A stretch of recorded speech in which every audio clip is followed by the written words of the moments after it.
नमस्कार दोस्तों, the dictation master YouTube channel पर आपका स्वागत है। आज का डिक्टेशन होगा 100 शब्द प्रति मिनट हिंदी डिक्टेशन, जिसका विषय होगा अकबर। डिक्टेशन स्टार्ट होगा 5 सेकंड बाद। स्टार्ट। अकबर का जन्म 15 अक्टूबर 1542 को अमरकोट के राजा वीरसाल के महल में हुआ था।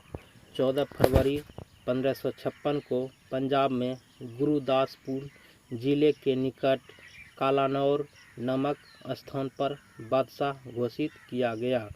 इस समय उसकी आयु 14 वर्ष से कम थी।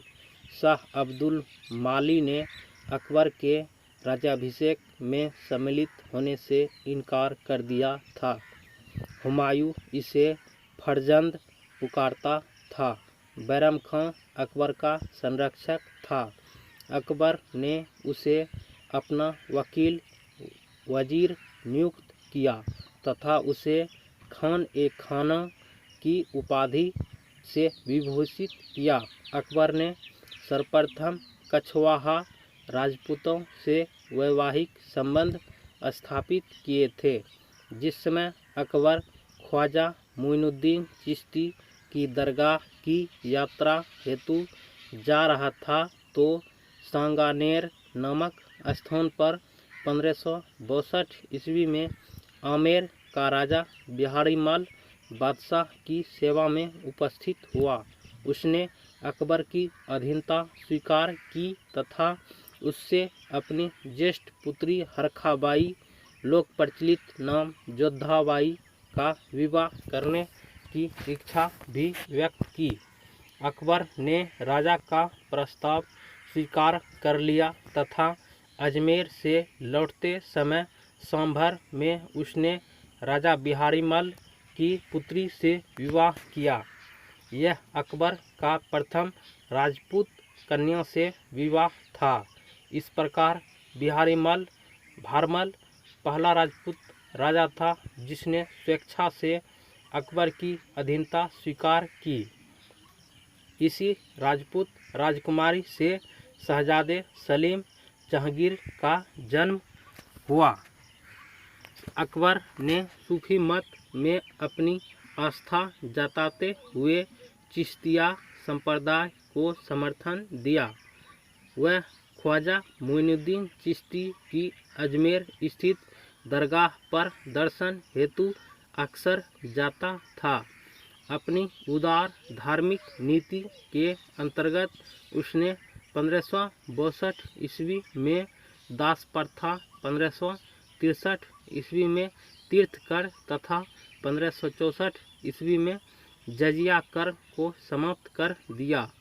अपने सामाजिक सुधार के अंतर्गत उसने बाल विवाह एवं सती प्रथा को रोकने का प्रयत्न किया।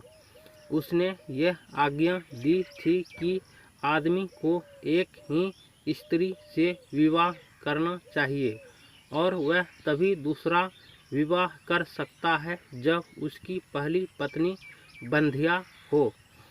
माहम अनगा के पुत्र अधम खां को 1562 ईस्वी में अकबर ने स्वयं मारा था, क्योंकि उसने अकबर के प्रधानमंत्री अतगा खां की हत्या कर दी थी। दुर्गावती गोंडवाना के हिंदू राज्य की योग्य शासिका थी। अकबर के आक्रमण के फलस्वरूप शत्रु से घिर जाने पर इस वीर रानी ने आत्महत्या कर ली थी। 1565 ईस्वी में मारवाड़ के शासक राव चंद्रसेन ने भाद्रा जून में मुगल सेनाओं का सामना किया, लेकिन चारों तरफ से घिर जाने के कारण उसे सिवाना जाना पड़ा। राव चंद्रसेन ने 1579 ईस्वी में सोजन पर अधिकार कर लिया। अतः अकबर ने पुनः सेनाएं भेजकर उस पर आक्रमण करवाया, लेकिन वहां पहाड़ी क्षेत्र में चला गया और 1581 ईस्वी में उसकी मृत्यु हो गई। हल्दी घाटी के पीछे अकबर का मुख्य उद्देश्य राणा प्रताप को अपने अधीन लाना था।